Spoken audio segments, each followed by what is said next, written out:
Hello friends, তোমরা সবাই কেমন আছো? আশা করি ভালো আছো। আমিও খুব ভালো আছি। আমি চলে আসলাম নতুন আরও একটা ভিডিও নিয়ে। সেদিন ছিল আমার ছুটির দিন, আর আমি বাড়িতে বসে বসে প্রচণ্ড ল্যাদ খাচ্ছিলাম। আর দিদি আবদার করে বসলো একটু বাইরে যাবে, খাওয়া দাওয়া করবে। আর আমিও সেই মতো রেডি হয়ে বার হয়ে গেলাম। আর যাওয়ার পথে এই যে মন্দিরটা দেখতে পাচ্ছ, এটা না কদিন পর আর এখানে পুজো আছে, ওই জন্য দেখো ঠাকুর কী সুন্দর নতুন জামা কাপড় পরিয়ে দিয়েছে। আর কি সুন্দর পরিষ্কার করে রেখেছে ঠাকুরটা, কত সুন্দর দেখতে লাগছিলো। তাই আমি তোমাদের সাথে শেয়ার করলাম।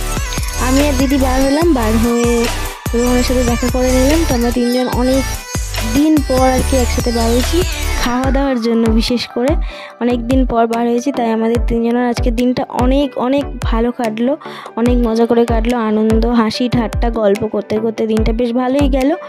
তো আজকের ভিডিও এই পর্যন্ত। যদি তোমাদের ভিডিও ভালো লেগে থাকে তাহলে অবশ্যই কিন্তু লাইক, কমেন্ট, শেয়ার করে দিও। আমার চ্যানেলে যদি নতুন হয়ে থাকো চ্যানেলটা সাবস্ক্রাইব করে যেতে কিন্তু একদমই ভুলো না। দেখা হবে নতুন কোনো ভিডিওতে। বাই।